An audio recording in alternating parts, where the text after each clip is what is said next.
Hello, this is going to be the first of 3 5-minute masterclasses on confidence. What is confidence, eh? When we meet somebody in a workplace environment or socially or whatever, we kind of immediately know whether or not they're confident, don't we? Is it something to do with the way in which they carry themselves, how they walk and move? Is it their body language, the way they speak to people effortlessly, confidently? What we're going to be looking at in this first 5-minute masterclass actually has nothing to do with the physicality of body language or how you come across, and also nothing to do with the tone of your voice and how you come across vocally. It has everything to do, though, with what's going on up here, your thought processes and what is running through your mind. Because I'm sure it'll come as no great surprise that your thought processes are the critical starting point for confidence. So what I'm going to take you through today, just quite quickly, is something that I've loosely termed the confidence cycle. Now, we start with our own attitudes, our own emotions, our own beliefs sometimes, and our own thought processes. As human beings, the way in which the brain is wired to work means that we will always respond to something emotionally before we respond to it logically. So here we go. Our thoughts, our attitudes and our emotions. Now let's imagine for a moment that I have been asked to give a presentation to a lot of colleagues at work. Now let's imagine also that my thought process around this is, oh my word, why have they asked me? I hate public speaking. Last time I did it, I fell as I walked onto the stage. I dropped my notes everywhere, the PowerPoint didn't work, I was sweating away, the audience was starting to laugh, it was horrendous. I hate public speaking, I really hate it. It's going to be awful. Now guess what? That negative thought process is going to have an impact on my behaviours and actions. As I prepare for that particular presentation, I'm going to be telling myself negative things. When I walk onto the stage, I am going to be giving away all sorts of non-verbal signals that betray lack of confidence, that betray negativity, because I am constantly telling myself how awful this is going to be and how bad I am at it. Now here's the thing.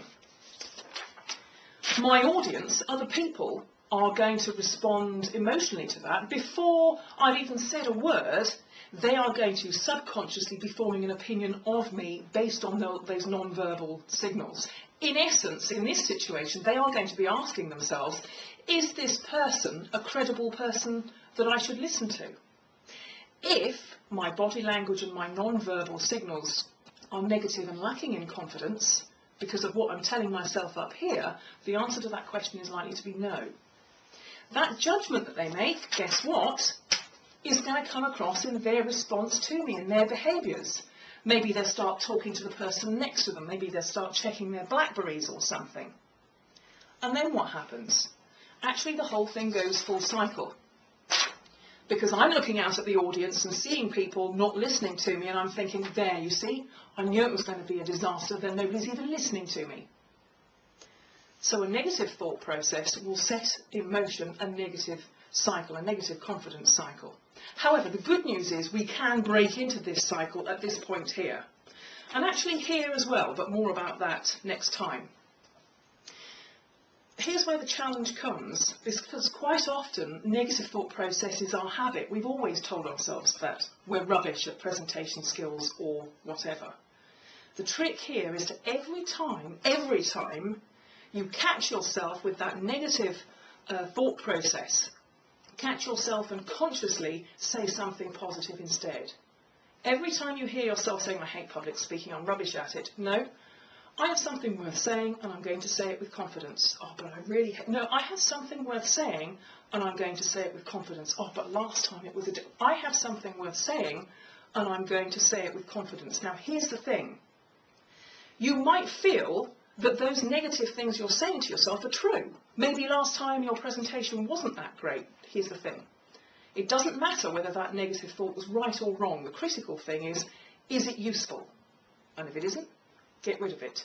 Focus on the positive. Because guess what? What is going to happen when you walk onto the stage telling yourself, I have something worth saying and I'm going to say it with confidence, instead of skulking onto the stage wishing the whole thing was over before it starts? This is also going to impact on the way people see you. Because you're walking out with a positive frame of mind, that is going to come across in your non-verbal communications and your body language. Other people, when they're saying, is this person credible and worth listening to, are likely to tell themselves, yes, they are, because you've walked onto the platform with confidence. It's impacted on your actions and on their response via their thought processes. And here's the next thing. You'll look out at your audience and see that they're listening to you, and it becomes a positive cycle, because now you can really say to yourself, I have got something worth saying. I can say it with confidence. And so it becomes a positive cycle. This is easier said than done. But challenge your thoughts.